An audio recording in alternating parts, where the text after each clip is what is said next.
بجلیګر مو صاحب کوم هغه ډېر ښه سړی و. هغه ما ورته وویل چې ګوره ما د بې غیرتو مقتدیانو چې دی نو غیرتي امام نه دی لیدلی چې دا ټول دي چې زه د کومې دي چې غیرتي یم، زه خو د سره بې غیرته یم.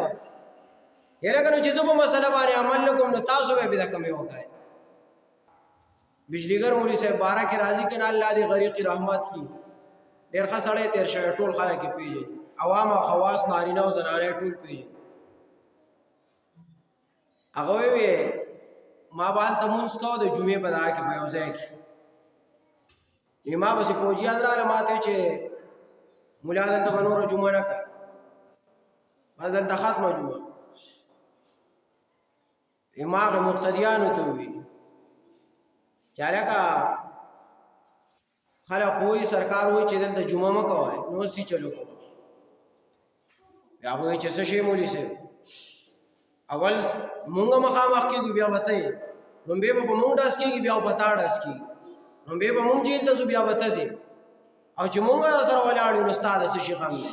مونږ در سره وي نه، او ډېر کلک خلک دی که نه پرېږدي دغه قوم نه وایي چې مونږ نه وروسته کېږو، ته جمعه کوه مونږ در سره ولاړ یو.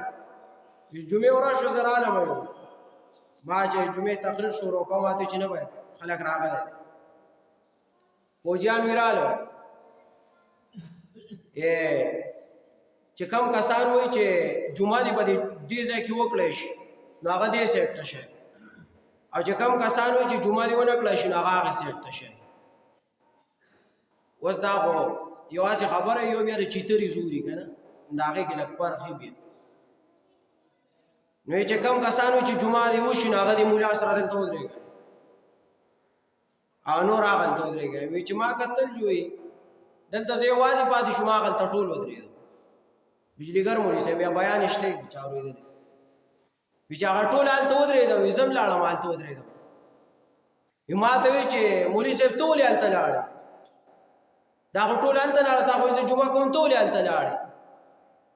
بجلیګر مولي صاحب خو هغه ډېر ښه سړی و. هغه ما ورته وایي چې ګوره ما د بې غیرتو مقتدیانو چې دی نو غیرتي امام نه دی لیدلی چې دا ټول دي چې زه د کومې دي چې غیرتي یم، زه خو د سره بې غیرته یم. یاره که نو چې زه په مسله باندې عمل نه کوم نو تاسو به یې د کومې وکړئ. چې زه روژه نیسم نه نیسم نو تاسو به یې د کومې ونیسئ.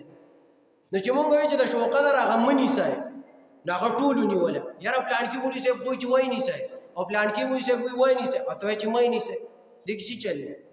دا خو بیا مونږ خبره وکړه که مونږ وایو که څوک وایي چې خامخا دا لازم ده نیول غواړي د شوقدر دا روژه جرا دي چې مونږ ته دلته دي چې حدیث وښیي که چې د پیغمبر ویلي چې د په ټول عمر کې په دې شپېته کاله درې شپېته کاله کې که چېرته ویلي چې تاسو ونیسئ د شوقدر دا روژه جو مونږ ته یو صحیح حدیث وښیي جو مونږ ورسره خبره وویل یو ضعیف حدیث یې که نه هسې منګاڼه ته یو مړی داسې دروغ خبره ده او یو سمه خبرې. نو مونږ وایو که چېرته څوک وایي چې هغه د شوقدر دا روژه ټیک ده نو راوړی په یو مرفوع متصل روایت د پیغمبر نه صحیح صریح مرفوع متصل چې داسې روایت دې راوړی دلته نو مونږ ورسره ووایو. دې لپاره مونږ سینا مونږ وضع کړی د څه وخته پورې خو اوس هغه ختم شوی روایت هم اوس کو چاپېش کو منو ورسره ښه دا روایت کو اوس هم چا د شوقدر په باره کې صحیح پیش کو ضعیف نه ګورئ ښه چې صحیح صریح مرفوع متصلي داسې روایت چاپېش کو نو اوس ورسره هم د شوقدر روژه منو ټول بیا به شریک نیسو. نو ګوره دا لسم د محرم دا روژه نیول دا لازمي پکار دي ځکه نبي علیه السلام د دې مبارک ډېر فضایل ذکر کړي